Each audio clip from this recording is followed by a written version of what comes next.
ಬೆಲ್ಲದ ಏನಾಯ್ತದು, ಯಾಕೆ ಕಪ್ಪು ಪಟ್ಟಿ?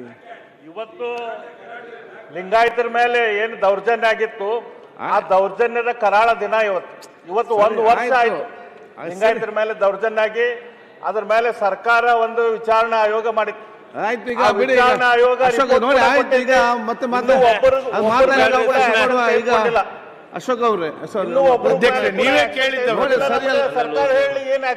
ಆಯ್ತು, ಯಾವುದೇ ಒಂದು ನೋಡಿ, ನೀವೆಲ್ಲ ಸೀನಿಯರ್ ಮೆಂಬರ್ಸ್ ಇದ್ದೀರಿ, ಒಂದು ನಿಯಮ ಇದೆ, ಮಾಡ್ತೇವೆ. ಆಯ್ತು, ನಿಯಮ ಇದೆಲ್ಲ, ಯಾಕೆ ಈ ರೀತಿ ಮಾಡ್ತೀರಿ? ಯಾವಲ್ಲ ಸೀನಿಯರ್ ಮೆಂಬರ್ಸ್ ಗೊತ್ತಿದೆ. ಈಗ ಕರಿಪಟ್ಟಿ ಹಾಕಿದ್ದು ಅದಕ್ಕೆ ಸರಿಯಲ್ಲ.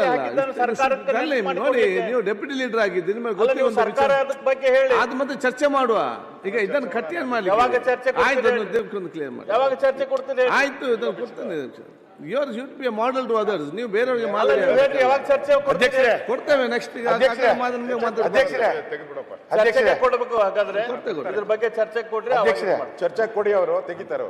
ಅಲ್ಲ, ಈಗ ನೆಕ್ಸ್ಟ್ ಮಾತಾಡ್ಲಿಕ್ಕೆ ಅವ್ರಿಗೆ ಇರುವಂತದ್ದು ಕಾನೂನು ಸಚಿವರೇ ಒಂದು ರೂಲ್ಸ್ ಅಂತ ಇದೆಯಲ್ಲ, ರೂಲ್ಸ್ ಅಂತ ಇರ್ತದೆ. ಅಧ್ಯಕ್ಷರೇ, ನೀವು ಇಲ್ಲಿ ಉಪಸಭಾ ಅಧ್ಯಕ್ಷರಾಗಿದ್ದೀರಿ, ಅವಾಗ ಎಷ್ಟು ಸಲ ಎದ್ದಿದ್ದೀರಿ ಗೊತ್ತಿದೆ ನಿಮ್ಗೆ? ಎಷ್ಟು ಕಪ್ಪಟ್ಟಿ ಹಾಕಿದ್ರಿ ಗೊತ್ತಿದೆಯಾ? ನಾನು ನೋಡಿದ್ದೀನಿ. ತಾವು ಗಮನಿಸಿರ್ತಕ್ಕಂಥದ್ದನ್ನು ನಾನು ಗಮನಿಸಿದೆ, ಆದರೆ ಸ್ನೇಹಿತರಾಗಿ ಅವ್ರಿಗೆ ಏನು ಅಂತ ಕೇಳಿಬಿಟ್ಟೆ, ನಾನು ಅಷ್ಟಕ್ಕೆ ಸುಮ್ಮನಾದೆ. ತಾವು ಗಮನಿಸಿದ್ದು ಈ ಸದನದ ಗೌರವವನ್ನು ಎತ್ತಿ ಹಿಡಿಬೇಕಾಗಿರ್ತಕ್ಕಂಥ ದೃಷ್ಟಿಯಿಂದ ನಿಯಮಗಳನ್ನು ತಾವು ನೋಡಿರೋದು ಮಾನ್ಯ ಬೆಲ್ಲದವ್ರ ಗಮನಕ್ಕೂ ನಾನು ತರ್ತೇನೆ. ಸದನದಲ್ಲಿ ಬಾವುಟಗಳು, ಲಾಂಛನಗಳು ಅಥವಾ ಯಾವುದೇ ನಿಶಾನೆಗಳನ್ನು ಪ್ರದರ್ಶಿಸತಕ್ಕದ್ದಲ್ಲ. ಇದು ಈ ಸದನದ ನಿಯಮ. ಈ ನಿಯಮಗಳನ್ನು ಪಾಲನೆ ಮಾಡಬೇಕಾದದ್ದು ನಮ್ಮ ಕರ್ತವ್ಯ. ಆ ಹಿನ್ನೆಲೆಯೊಳಗೆ ನಾನು ತಮಗೆ ವಿನಂತಿ ಮಾಡ್ತೀನಿ, ಆ ರೀತಿಯಾಗಿರ್ತಕ್ಕಂಥದ್ದಾಗಬಾರ್ದು.